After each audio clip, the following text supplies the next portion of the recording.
So hello everyone, मेरा नाम है सचिन प्रजापति और आज की वीडियो के अंदर हम लोग बात कर रहे हैं एक बहुत इंपॉर्टेंट मुद्दे के ऊपर। ठीक है, आज की वीडियो के अंदर मैं एलिजिबिलिटी क्राइटेरिया के बारे में कुछ चीज़ें डिस्कस करनी है आपके साथ, जो कि आपके लिए काफ़ी ज़्यादा इंपॉर्टेंट है।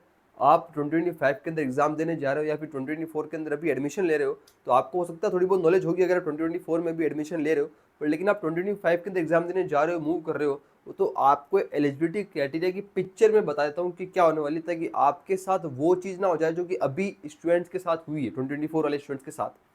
या अगर मैं आपको एक चीज़ कहूँ मोटा मोटा, तो लास्ट 2-3 सालों से ये काफ़ी ज़्यादा हो रहा है, बिकॉज जब से कोविड गया है ना, कोविड के हटने के बाद एलिजिबिलिटी क्राइटेरिया या परसेंटेज को लेकर इतना ज़्यादा कन्फ्यूजन क्रिएट हो गया स्टूडेंट्स के बीच में कि किसी ना किसी से एट लास्ट मोमेंट के ऊपर कोई ना कोई ऐसे मेरे पास बहुत सारे मैसेज, बहुत सारे कॉल आते ही आते हैं। वो बोलते कि भाई हमको ये पता नहीं था, हमको ये पता नहीं था, हमको ये पता नहीं था, या फिर हो सकता है कि हम लोग पहले इतना ध्यान नहीं दिया, अब हमने ध्यान दिया इसके ऊपर। तो मैं आपको अभी से एक चीज़ बताता हूँ, और आप अभी से अगर आप 2025 वाले अभी से एक वीडियो देख लेते हो तो आपके लिए बेस्ट है। और 2024 वाले स्टूडेंट्स के लिए भी ये वीडियो इंपॉर्टेंट है, बिकॉज आपके लिए भी कुछ ऐसे कमेंट्स आ रहे थे बच्चों के कि वो कह रहे थे कि भाई हमारे को भी कुछ डाउट है, तो वो डाउट भी कुछ अपन सॉल्व करते हैं कि भाई 75% क्राइटेरिया वाला क्राइटेरिया हम पूरा नहीं कर पा रहे, तो उसका ऑल्टरनेट क्या है, राइट। और 45% वाला जो नाटक का क्राइटेरिया उसका क्या है, तो पूरा अगर समझते हैं। तो मैं आपके सामने 2-3 कॉलम बना लेता हूँ। इसके अंदर क्या है, मैं आपको ऐसा करता हूँ, मैं आपको अपन क्या करते हैं, कंपैरिजन कर लेते हैं, राइट। एक टेबल टाइप बना लेते हैं, इसमें अपन कंपैरिजन कर लेते हैं नाटा और जेई की। अभी 2024 चल रहा है, यहाँ पर अभी की बात कर लेते हैं, राइट। उसके बाद नेक्स्ट 2025 जो आने वाले समय की, इसकी बात कर लेते हैं, ताकि आप ढंग से यहाँ पर क्या रिलेट कर पाओगे, ठीक है। और यहाँ अपन क्या बात कर लेते हैं, अभी बिफोर मतलब 2023 की बात कर लेते हैं। तो आपको क्या है ना कि कंफ्यूजन भी आपको नहीं रहेगा कि हमको क्या करना है क्या नहीं करना, आपको पूरा ढंग से प्रॉपर पता रहेगी चीज़ें, ठीक है। और इसके बीच में क्या करते हैं अपन, एक को लाइन खींच देते हैं। यहाँ अपन बात कर लेते हैं किसकी, NATA नाटा एग्जाम के बारे में, और यहाँ बात कर लेते हैं किसकी, जेई पेपर 2 के बारे में बात कर लेते हैं। ओके, यहाँ तक क्लियर है। अब देखो मैं क्या करता हूँ, पहले 2024 की बात करता हूँ, जो अभी करंटली चल रहा है, क्या करंटली क्राइटेरिया है बताता हूँ मैं आपको। देखो इसमें क्या होता है, एक तो आपके पास होता है कि 12th क्लास एग्रीगेट, एक होता है भैया क्या 12th एग्रीगेट, समझना ध्यान से, बहुत इंपॉर्टेंट है। और एक होता है 12th के अंदर क्या होता है, सेम PCM। PCM के अंदर भी दो है, PCM एग्रीगेट और PCM के अंदर क्या है, PCM इंडिविजुअल, PCM।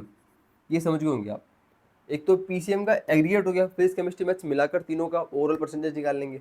और एक होगा फिजिक्स में इंडिविजुअल, केमिस्ट्री में इंडिविजुअल, मैथ्स में इंडिविजुअल सब्जेक्ट, ठीक है ना। ये दो अलग अलग चीज़ है, ठीक है। प्लस इसके अलावा अगर मैं बात करूं, तो यहाँ पर क्या होता है, एक होता है क्या 12th के बाद, एक होगा क्या डिप्लोमा। अगर आप डिप्लोमा वाले स्टूडेंट हो तो क्या करना चाहिए ना, तो ये 12th हो गया और ये डिप्लोमा वाले स्टूडेंट्स के लिए हो गया। तो यहाँ पर दो चीज़ हो जाती है, ठीक है। डिप्लोमा के अंदर भी सेम होगा, डिप्लोमा के अंदर तो एक तो होगा कौन सा, डिप्लोमा में एग्रीगेट, एक तो होगा एग्रीगेट, और एक होगा आपके मैथ्स के अंदर, राइट। एक होगा एग्रीगेट और होगा मैथ्स के अंदर, राइट, क्योंकि डिप्लोमा के लिए आपके maths as a compulsory subject होना जरूरी है, तब आप नाटा एग्जाम में अपीयर हो पाते हो अकॉर्डिंग टू एलिजिबिलिटी क्राइटेरिया। अब क्या है कि नाटा एग्जाम के अंदर अभी इस बार इस रूल को चेंज कर दिया था, और यहाँ पर जो सब्जेक्ट्स है ना, पहले मैं परसेंटेज के ऊपर आने से पहले आपको सब्जेक्ट की बात कर रहा हूँ, इसमें का सब्जेक्ट भी इंक्लूडेड है, जैसे PCM है। तो नाटा ने इस बार क्या किया है, रूल को एलिजिबिलिटी क्राइटेरिया जो रिलैक्सेशन किया था उसमें ये किया था कि आपके फिजिक्स केमिस्ट्री मैथ्स ना होकर only physics and maths are compulsory. Physics और मैथ्स को ध्यान दोगे, ओनली क्या किया था अभी उसने, फिजिक्स एंड मैथ्स ये दो कंपलसरी कर दिया था। और केमिस्ट्री के रिप्लेसमेंट में आप किसी भी सब्जेक्ट आपके पास हो सकता है, चाहे केमिस्ट्री की जगह आप बायोलॉजी हो, चाहे आपके पास कोई दूसरे कोई कॉमर्स का सब्जेक्ट हो, बिजनेस स्टडीज़ हो, इकोनॉमिक्स हो, चाहे अकाउंटेंसी, मतलब कुछ भी हो, चाहे आप कोई वोकेशनल सब्जेक्ट से, कोई आर्ट्स का सब्जेक्ट, मतलब कुछ भी हो, आपको दो सब्जेक्ट होना कंपलसरी है, फिजिक्स एंड मैथ्स, बाकी तीसरा सब्जेक्ट कुछ भी हो सकता है। ये एक तो पहला चीज़ उसने चेंज किया। सेकंड क्या किया, अब जो 12th के एग्रीगेट जो था वो था भैया पहले 50% का क्राइटेरिया, ठीक है। अब उसको हटा के क्या किया इसने, इसको हटा के 45% कर दिया। और ये जो था ना, एग्रीगेट भी था कितना, 50% था, ये भी था इंडिविजुअल 50%, ध्यान रखना। पहले ये था एग्रीगेट भी 50% चाहिए था और इंडिविजुअल भी अपन को 50% चाहिए था, पर लेकिन इसको भी क्या उसने पूरा रिमूव कर दिया। और एक क्राइटेरिया रखा कौन सा वाला, एक क्राइटेरिया रखा कौन सा वाला, कि आपको ओवरऑल के अंदर 12th में 45% चाहिए होंगे मिनिमम। ये इस बार का क्राइटेरिया है नया, जो रिलैक्सेशन होने के बाद। रिलैक्सेशन होने से पहले क्या था, ये था 50%, 50%, 50%, पर अब उसको हटा के पूरा एक कर दिया 45%। ठीक है। डिप्लोमा के अंदर क्या था वो देखते हैं बार। डिप्लोमा के अंदर ये बोला गया था आपको कि एग्रीगेट सेम, इसमें भी ये था 50% का क्राइटेरिया, और सेम मैथ्स के अंदर भी क्या 50% का क्राइटेरिया यही था। पर लेकिन फिर इसको भी हटा के क्या किया, सेम काम ऊपर वाले जैसा कर दिया कि आपको एग्रीगेट 45% मिनिमम चाहिए होगा। ठीक है। अब ये काम तो भैया समझ में आती थी बात, ये दो चीज़ हमको समझ में आई थी, ये चीज़ क्लियर है, पहला और ये दूसरा। ठीक है। अब अपन क्या करते हैं भैया, इसके ऊपर एक बार जेई के ऊपर आते हैं। जेई के अंदर जो सिस्टम है ना, वो सिस्टम ये कि आपको क्लास 12th के अंदर जो है वो एग्रीगेट, इसमें इनको फिजिक्स केमिस्ट्री मैथ से फर्क नहीं पड़ रहा है, इनको एग्रीगेट आपको चाहिए कितना, 75% मिनिमम क्राइटेरिया इनको पूरा करना ही करना है, चाहे कुछ भी हो जाए, ये क्राइटेरिया को पूरा करना है 75% का, राइट। और साथ साथ के अंदर इसमें क्या एक और होती है, अब हम कोई पता नहीं कि हम 75% क्राइटेरिया में तो नहीं आ रहे, हो सकता है आप 74% या किसी को कुछ 1-2% कम पड़ते हैं, तो आपके लिए एक यहाँ पर ऑल्टरनेटिव रहता है कि आपको क्या है, टॉप 20% में आना जरूरी है। Top 20% students, top 20% students list में आना ज़रूरी होगा आपके रेस्पेक्टिव बोर्ड के ऊपर। आपके रेस्पेक्टिव बोर्ड की क्या कुछ हमेशा एक वो लिस्ट निकलती है, जैसे सीबीएसई बोर्ड की तो हर एक बोर्ड की लिस्ट निकलती है कि टॉप 20% स्टूडेंट्स किस किसके हैं, कौन कौन से टॉप 20% में आ रहे हैं।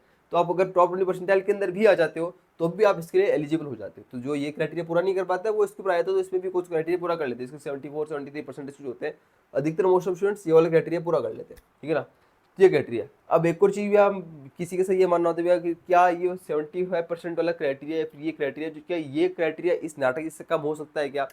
तो इसका आंसर देखो, कम एक बार हुआ था, ओनली एक बार ही हुआ था, जब से नाटा एनटीए कंडक्ट करा रहा है एग्जाम, जब से जे एग्जाम चल रहे हैं, जब से सिर्फ और सिर्फ एक बार ही क्राइटेरिया में रिलैक्सेशन आया था। वो कब आया था? वो ओनली आया था किस दिन, किस दिन आया था मैं बताता हूँ, यहाँ लिख देता हूँ। वो ओनली आया था कोविड के दौरान, कोविड-19। ये एकमात्र ऐसा मैं कह सकता हूँ कि एकमात्र ऐसा मौका था, अपॉर्चुनिटी थी कि उस समय ये क्राइटेरिया सबका सब क्राइटेरिया, जैसे ये क्राइटेरिया बात करता हूँ, ये अगर मैं क्राइटेरिया यहाँ की बात करता हूँ तो यहाँ पर क्या था, नो क्राइटेरिया, कोई क्राइटेरिया नहीं था, ओनली आपको पास होना था, ओनली पास, ये क्राइटेरिया ही था बस। अगर बात करें 2023 के अंदर, है 2023 मान लो, 24, आई थिंक 2023 के अंदर भी नहीं था, 2023 के अंदर भी ये वाला सिस्टम था ही पूरा। 22 के अंदर होगा, 22 में था ये, 2022 की अगर बात करते हैं ना मैं, 22 के अंदर तो ये सिस्टम था ओनली पास वाला। ठीक है ना। 2020 के अंदर भी जो आपके पास ये वाला पूरा क्राइटेरिया था 70% हो रही है। 2022, 2021 एंड 2020, जब 2020 के अंदर कोविड आया था तो 2020 देन 21 और 22 तो उस समय था, बाकी 23 से तो फिर ये वाला क्राइटेरिया लग गया था सेम, ये क्राइटेरिया 2022 के अंदर था तो सेम। ठीक है ना। तो ये चीज़ रहती है कि आपको क्या है ना कि कोविड था इसलिए उसी सिचुएशन हुई और वो चीज़ पॉसिबल है, पर लेकिन यहाँ पर अब वो चीज़ पॉसिबल होना मुश्किल है। ठीक है। और ये बात है कि आने वाले के समय के अंदर भी ये क्राइटेरिया सेम फॉलो होने वाला है जो कि अभी फॉलो हो रहा है, सेम एज 2024। मैं आपको अभी से लिख के दे देता हूँ, सेम एज 2024 भी फॉलो होने वाला है। तो जो स्टूडेंट्स यहाँ की सोचने में जेई की, तो आपको यही चीज़ यहाँ कवर करनी होगी, याद रखें।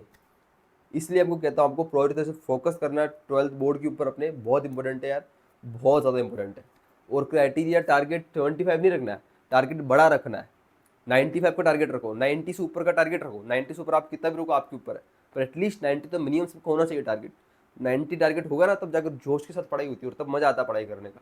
तो 90 से प्लस टारगेट तो होना ही चाहिए किसी भी हालत के अंदर, हर एक का जो आज ये वीडियो देख रहा है, राइट। तो मैं आपको कहता हूँ यार, सपने बड़े रखो और उनको, उनके पीछे मेहनत करो, उनके पीछे भागो। ठीक है ना, पहुंच जाओगे कहीं ना कहीं शानदार। 70% तो क्राइटेरिया क्या हो, अपने आप ही पूरा हो जाएगा। बड़े सोचो, 90 सोचो, 95 सोचो, ऐसा कुछ सोचो। ठीक है। उसके बाद भैया नाटक की बात करते हैं। अब देखो नाटक के अंदर ऐसा है, सेम पिछले साल भी सेम सिचुएशन हुई थी। मैं पिछले साल भी बात करूँ ना, पिछले साल भी सिचुएशन सेम थी, बिल्कुल सेम सिचुएशन थी, सेम। मैं लिखता हूँ, क्या लिखता हूँ, यहाँ लिखता हूँ सेम एज 2024 लिख देता हूँ यहाँ पर। ठीक है ना, आपको पता रह जाएगा। लास्ट सेम चीज, सेम मतलब का मतलब कि लास्ट ईयर भी पहले बोला था 50% चाहिए होगा, देन सेम बच्चों को बहुत सारे मैसेजेस आए और लगा कि ज़रूरत है बच्चों को ऐसा करके, तो सेम ये सब कट के 45% हो गया था। इसके लिए तो हमने काफ़ी ज़्यादा बहुत ज़्यादा किया भी था, ट्वीट और रीट्वीट बहुत सारे किए थे, बहुत सारे मेल किए थे नाटा काउंसिल ऑफ आर्किटेक्चर को, तो ये सेम क्राइटेरिया यहाँ लग गया था। और अगर मैं बात कर रहा हूँ इसके और पहले जाते हैं ना 22 के अंदर, 2022 के अंदर, तो सेम यहाँ पर वही वाला सेल, बिल्कुल सेम सिस्टम था जो यहाँ पर था, कोई फ़र्क नहीं था, बिल्कुल सेम सिस्टम था कोविड के अंदर की अगर बात करें तो। मतलब इन चीज़ों को बहुत ज़्यादा रिलैक्स कर दिया था, इनमें कुछ था ही नहीं, मतलब क्योंकि कोविड था तो बच्चे निकल गए जो निकल गया। अब कोई, अब बात ये कि भाई 23-24 होने के बाद जब हम 25 में एंट्री मार रहे हैं ना, अब यार ये देखो नाटक का सीन ऐसा है कि कुछ कहा नहीं जा सकता, कुछ नहीं कहा जा सकता इस वाले पोर्शन के लिए कि ये फिर से वापस अगली बार ये रिड्यूस होगा या नहीं होगा, कुछ नहीं कहा जाता, इसको कोई फिक्स नहीं है। अब ये रिड्यूस भी कब हुआ था पता है आपको? अभी लास्ट मोमेंट पे हुआ है, जुलाई के अंदर रिड्यूस हुआ है। जुलाई के अंदर तो लगभग सब एग्जाम खत्म हो जाते हैं, क्योंकि अगर ये नोटिफिकेशन पहले आ जाता तो काफ़ी ऐसे स्टूडेंट्स होते जिनको एग्जाम देना होगा, वो हो सकता है वो 50% की वजह से नहीं आए होंगे और उन्हें कोई दूसरी स्ट्रीम चूज कर ली, कोई दूसरा कॉलेज या फिर कोई दूसरी ब्रांच ले ली हो, क्योंकि वो लोग तो एलिजिबल ही नहीं थे ना। और इन लोगों ने ये इस क्राइटेरिया को कम कब किया? एग्जाम होने के बाद कम किया, तो बहुत ज़्यादा लेट हो गए थे, राइट। तो स्टूडेंट ठीक है, जिन लोगों के पास मौका था, जो लोग एग्जाम देके बैठे थे, जो लोग वेट कर रहे थे, उनके लिए तो अच्छा हो गया, पर लेकिन जो लोग पहले आने चाह रहे थे तो उनके लिए तो बहुत ज़्यादा लेट हो गया, तो वो लोग ऑलरेडी वैसे निकल जाते हैं। तो ये सब चीज़ें क्या लास्ट मोमेंट के ऊपर चीज़ें होने वाली है, हो या ना हो कोई भरोसा नहीं। इसलिए हमको क्या करना है, एज ए 50% का क्राइटेरिया ही एक बार के लिए मान के चलना है, राइट। इसलिए मैं कहता हूँ यार, अभी 50% का क्राइटेरिया यहाँ चाहिए। अगर आप देखो मोस्ट ऑफ स्टूडेंट जो होते हैं वो नाटा चाहिए दोनों एग्जाम देते हैं, और मैं कहता हूँ आपको दोनों एग्जाम ही देने चाहिए, मैं तो हमेशा हर एक स्टूडेंट को राय देता हूँ। तो आप अगर ये इसको 50% भी देखते हो तो यार ये 50% और इससे तो वैसे ऑलरेडी क्या है 25% ज़्यादा हो रहा है ना, तो यार इसको तो छोड़ो क्राइटेरिया को, और इस क्राइटेरिया को भी छोड़ो, मारो गोली दोनों को, टारगेट रखो ये, बस ये टारगेट चाहिए यार। अगर ये टारगेट पूरा हो गया तो क्या ही चाहिए यार, तो मजे मजे है ना। क्लास 12 के अंदर भी अच्छे परसेंटेज भी तो चाहिए होंगे ना यार। कल को अगर कोई पूछेगा भाई 12 के अंदर कितने परसेंटेज बने, क्या बोलोगे भाई 75 65? आजकल कोई वैल्यू नहीं है 70 और 65 की, अरे इवन 85 की भी कोई वैल्यू नहीं है आजकल। तो 80-85 को भी ठीक नॉर्मल मानते हैं, ठीक है भाई पढ़ाई की मेहनत की।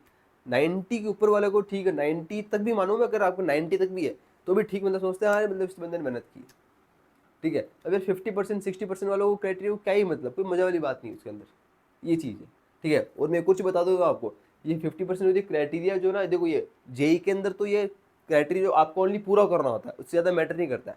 जेई के एग्जाम के लिए जब एडमिशन लोगे तो आपको 70% का क्राइटेरिया ही ओनली पूरा करना है बस, मतलब आपके 75 से ऊपर हो गए तो ठीक है, बाकी 12th का परसेंटेज कुछ काम नहीं आएगा एडमिशन के समय पर। लेकिन इस नाटा एग्जाम के अंदर आपकी जो परसेंटेज ये भी काम आते हैं, आपका मेरिट स्कोर बनता है। मैं आपको पहले बता देता हूँ, आप सोचो भाई परसेंटेज तो काम नहीं आएगा, नहीं काम आएगा, मेरिट स्कोर बनता है आपको। मेरिट स्कोर एडमिशन होता है ना, नाटा एग्जाम के थ्रू की बात कर रहा हूँ, एडमिशन के समय मेरिट स्कोर बनता है। मेरिट स्कोर के अंदर 50% वेटेज दिया जाता है आपको 12th के परसेंटेज का। तो जब परसेंटेज ही भैया 12th के कम होंगे तो 50% वेटेज का बनेगा। जब परसेंटेज ही हमारे 50 60 75 होंगे तो उसमें 50% वेटेज कितना बनेगा उसका, कम बनेगा ना। 50% वेटेज 12th का लिया जाएगा, बाकी 50% वेटेज नाटा एग्जाम के अंदर जो आपके मार्क्स आएंगे उसका लिया जाएगा। तो चीज़ों को थोड़ा समझना जरूरी है, चीज़ों को ध्यान से समझ के परखना, तैयारी करना जरूरी है। तो मैं आपसे रिक्वेस्ट करूँगा कि इस चीज़ को, इस चार्ट को ध्यान रखें। इसका भी आप फोटो लेने वाली, मैं नीचे उतर जाता हूँ, इसका फोटो ले लें, इसके थोड़ा सा स्क्रीनशॉट ले लें या फिर इसको लिख लें कहीं पे, ठीक है। इसको याद रखें, ये आपकी बहुत काम की चीज़ है। इसलिए मैं सेशन में स्टार्टिंग में एक वीडियो ऐसे बनाता हूँ ताकि जो स्टूडेंट्स अभी अपने से जुड़े हैं उनको ये चीज़ ध्यान में हो, राइट। और जो भी आने वाले समय के अंदर जुड़ेंगे और वीडियो बहुत बाद में भी देखेंगे, मैं वीडियो हमेशा रखूँगा जब भी वो देखेंगे, ताकि जो भी स्टूडेंट देख रहे हैं, आप कभी भी इस वीडियो को देख रहे हो, चाहे आज 1 महीने 2 महीने 3 महीने बाद कभी भी देख रहे हो, ध्यान दो, राइट। और भी कोई डाउट हो तो प्लीज़ नीचे कमेंट सेक्शन में कमेंट करना, कोशिश करेंगे आपको रिप्लाई जल्दी से जल्दी देने की। बाकी कोई दिक्कत हो तो मैं हेल्पलाइन नंबर है वो नीचे आपको दे रखे, डिस्क्रिप्शन के अंदर जाकर चेक कर लेना। बाकी यही सब चीज़ें और आपको बतानी थी। बाकी मिलते हैं अपन अगली वीडियो में। बाकी आप इंस्टाग्राम पे भी फॉलो कर सकते हो, वहाँ भी कुछ क्वेश्चन वगैरह डाउट वगैरह पूछ सकते हो, उसका लिंक भी आपको नीचे मिल जाएगा। इंस्टाग्राम को सभी सोशल मीडिया हैंडल्स का, टेलीग्राम का, चैनल का वो भी है, ग्रुप का लिंक भी है, वो भी आप यहाँ से ज्वाइन कर सकते हो अगर आप 2025 की प्रिपरेशन कर रहे हो तो काफ़ी ज़्यादा आपको हेल्प वगैरह मिल जाएगी, ठीक है। बाकी हम लोग मिलते हैं अगली वीडियो में, तब तक के लिए thank you so much, bye bye. और यस, मिलकर 2025 का एग्ज़ाम क्रैक करते हैं।